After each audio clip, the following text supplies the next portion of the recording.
That's Tony Hancock in. Hancock's half hour.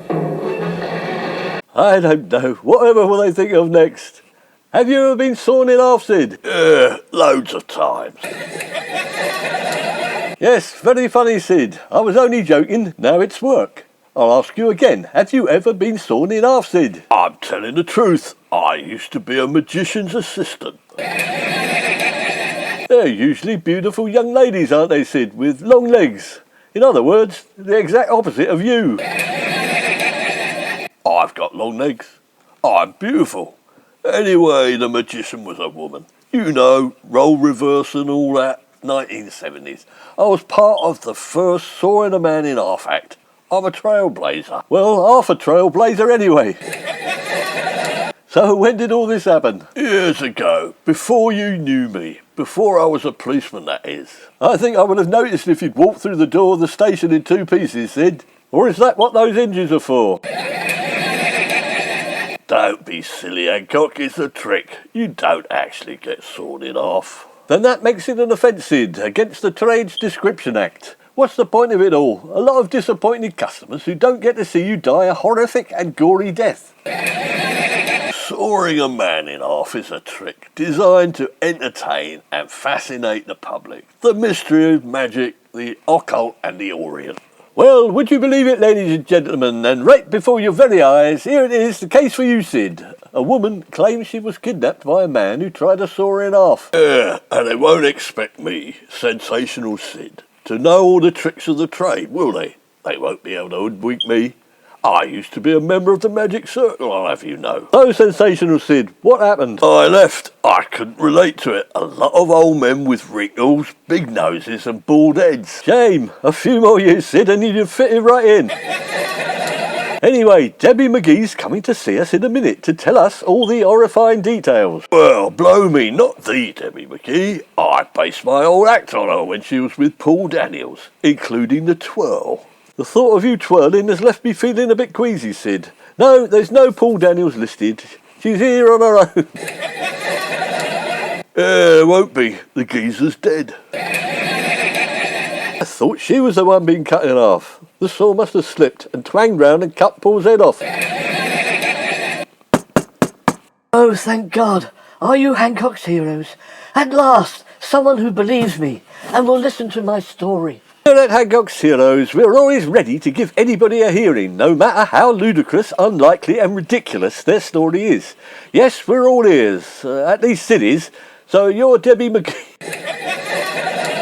Yes, it's just a coincidence. I'm not the real Debbie McGee, but I think Mr. Houdini thinks I am. So that's Houdini, spelt Hughdeny, isn't it? Funny, that sounds just like the great master himself, magician Houdini. So he's the man who kidnapped you, is he? Yes, I can hardly bring myself to say his name. It was a very narrow escape, I can tell you. Would you like to fill us in with a few more details? How narrow was it? Well, about 2 foot square, and I just managed to squeeze out of the cabinet in the nick of time. I know a few things about these sorts of tricks. So what's the version of the illusion of sawing the lady in half performed by Mr. Houdini? The one where the magician pretends to cut you in half and you end up in 2 different cabinets. It was no illusion, I can assure you, Sergeant James. He really tried to cut me in half. The saw was very sharp. It was a Spear & Jackson 500mm. Yeah, a good choice if you ask me. You certainly know your saws, Debbie. One has to as a magician's assistant, doesn't one? Right, Miss McGee, could you confirm that he actually tried to cut you in half? That's a very serious allegation. You're telling me, Inspector Hancock. I had my best frock on, and within minutes it turned into a bra and a pair of knickers. Well, this is turning out to be quite interesting, isn't it, Sid? I think we can charge Mr. Houdini with attempted murder. Hang on a minute, Hancock. We need some more evidence. Was there any claret? Did Houdini draw any blood, Miss McGee? Oh dear, you're reminding me. Fortunately, Mr. Houdini stopped just before he did, Sergeant James. I think the saw had a few teeth missing. Yes, Sid can relate to that, can't you, Sid? But tell us, why do you think Mr. Houdini stopped? He suddenly said he couldn't stand the sight of blood, and he fainted on the floor. Well, you're quite right in your assessment, madam. This man sounds like a maniac. Well, sounds like he's in the wrong job anyway. He must be stopped, Miss McGee. Do you know if he's got any more soarings planned? I'm afraid I'm not sure. But you must protect me, Inspector Hancock. He's a deranged fiend. Who knows what he might get up to? Oh, God! This is probably him now. Don't let him see me, please. Good evening. Quick, step into that cabinet in the corner, Debbie. And I've heard that one before as well, Inspector James. Yes, good evening. And to whom are we speaking? To me, I hope. Or is there anyone else here I don't know about? There's absolutely no one else here. You're on your own. Apart from us two, of course. Oh, do you know why you've been asked to come in? Yes, it's awfully embarrassing. I promised to pay that parking ticket I got in East Street High Street. No, officer. I've got the money here. No, it's not that. Then it must be those overdue library books. I'm an avid reader, all things magical. No, it's not that. And this is not a guessing game, Mr. Houdini. We're about to charge you with a very serious offence, that of attempted murder of a Mrs. Debbie McGee with a saw. A sore what? I've got a sore thumb, but I didn't try and kill anyone with it, honest. Are you Mr. Houdini, the magician who does a magic act that involves sawing a lady in half? Oh, definitely not. It sounds a bit dangerous to me. I get paper cuts just reading a newspaper. Have you or have you not used a saw in any unconventional way, Mr. Deeney? Now you come to mention it, I used to use a saw to cut my sandwiches. Great big doorstops they were. So if you're not a magician, Mr. Deeney, what do you do for a living? I'm a chippy, of course. So you do know what a saw is for? Not really, I'm a chippy. Well, if you're a carpenter, of course you know what a flaming saw is for. No, stop messing about. I sell fish and chips at the local chippy. If all you do is sell fish and chips, why are you called Mr. Houdini? It's my name, it doesn't mean anything. What's your name? James, Sergeant James. Are you a magician? Nah. Are you a sergeant? Well, there you are then. Stop messing about.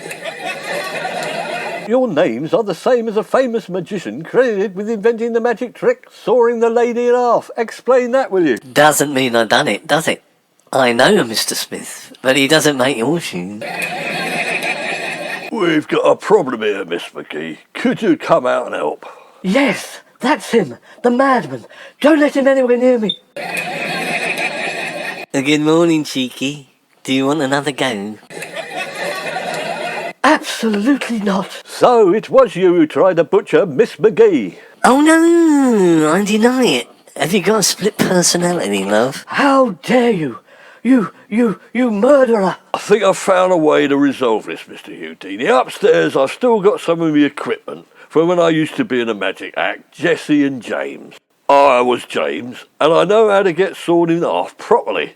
Perhaps you'd like to show me some of your skills, and then we'll know if you're a practicing magician or not. Ooh, that sounds interesting. Can I try it out? Is it a crystal sawing box, Mark IV, with Avering adaptations? Yeah, that's the one. You know your box is all right. So if you'll follow me up, Hancock. Why do you want me, Sid? I'm not volunteering for this one. I'll stay down here and protect Miss McGee. I need you, Hancock. Houdini can saw you in half, and I can watch and take notes. I need me hands free, don't I? But I don't want to be sawn in half. I thought you were the long-legged assistant with plenty of experience. Yeah, I am, but I can't look after you if I'm in a cabinet, can I? He might tie me up and then kill you. Well, if you put it like that, I suppose not.